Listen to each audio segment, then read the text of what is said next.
en cualquier lugar del país o del mundo. Hace 112 años llegó a Quito el tren de Alfaro. Tenemos que salvar el tren de Alfaro. El 25 de junio de 1908 era jueves y coincidía con el cumpleaños 66 del presidente general Eloy Alfaro Delgado. Ese día hacía su entrada triunfal a Quito el tren más difícil del mundo, como fue calificado por los expertos. La estación de Chimbacalle se vistió de gala para recibir la obra magna del más grande ecuatoriano de todos los tiempos. La firma del contrato y la construcción del ferrocarril trasandino Guayaquil-Quito contó con la más enconada oposición de la derecha política desde el Congreso y desde el poder clerical, porque ese elefante blanco era inspiración del demonio, se decía. Por nada del mundo se podía permitir el éxito de un gobierno democrático, antifeudal y bolivariano que significaba el progresismo de la época a nivel continental. La obra escrita titulada Historia del ferrocarril de Guayaquil a Quito es un trabajo de puño y letra del viejo luchador, fechado en Panamá el 28 de octubre de 1911. Nos narra las vicisitudes que tuvo que salvarse para llevar adelante esta magna obra, cuya llegada a Quito marcó un cambio de época para la integración nacional y para el desarrollo socioeconómico del Ecuador. La derecha declaró la guerra al ferrocarril.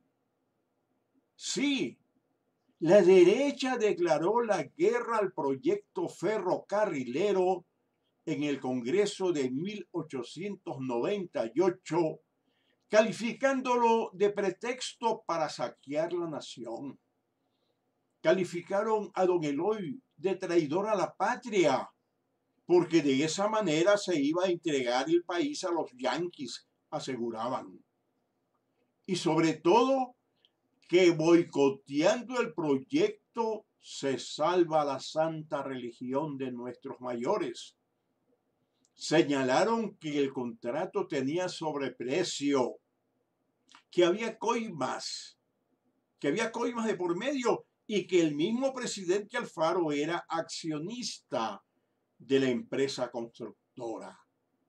Alfaro recuerda que en la Cámara de Diputados el gobierno contaba con la oposición de la mayoría abrumadora y que el proyecto se pudo salvar en el Senado con firmeza y negociaciones políticas. Alfaro rechazó coima o comisión. El historiador cubano Emeterio Santovenia, en su obra Vida de Alfaro, comenta que el contratista norteamericano H. Harman le explica al general Alfaro que en contratos de ese tipo se acostumbra a entregar una comisión al dueño de la obra, lo cual disgusta al jefe montonero, quien replica diciendo que el Estado le paga un salario para que le sirva y que su deber es servirle con lealtad. La suma se calcula en $3,5 millones de dólares, una inmensa fortuna en aquella época. Esta suma finalmente pasa a incrementar el patrimonio nacional por orden de Eloy Alfaro. Grandes hacendados fueron favorecidos con la obra. Los más rabiosos opositores al gobierno revolucionario alfarista eran justamente los mayores terratenientes de las provincias de Chimborazo, Tungurahua, León, hoy Cotopaxi y Pichincha.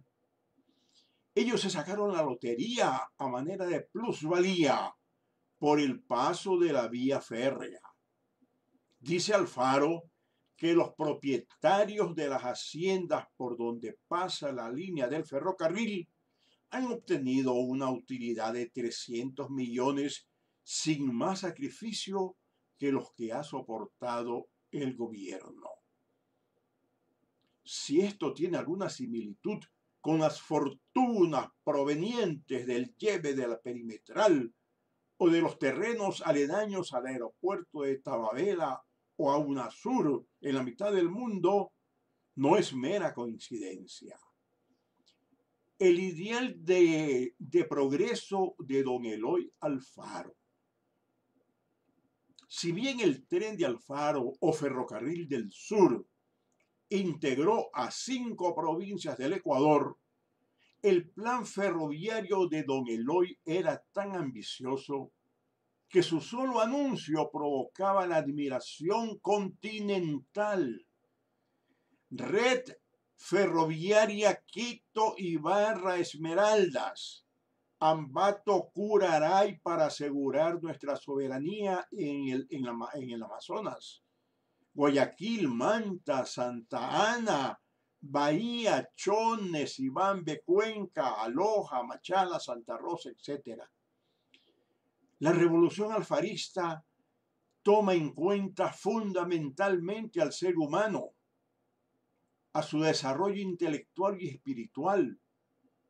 La pasión del caudillo es por la instrucción, el arte y la cultura, pero esto es materia de otro comentario. ¿Y qué sucede ahora? Que el neoliberalismo arremete contra la obra alfarista. Más de un siglo ha pasado y la derecha y su poder fáctico, las transnacionales imperialistas, la banca privada y los emporios mediáticos, hoy como ayer, arremeten contra el pueblo y sus logros.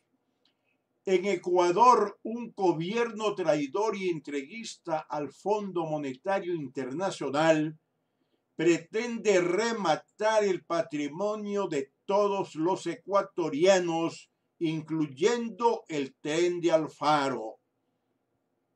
Nuestro llamado a los trabajadores del ferrocarril, a los pobladores de las ciudades, cantones y parroquias que vieron nacer y crecer el tren de Alfaro, a defender esta obra, símbolo de la unidad nacional.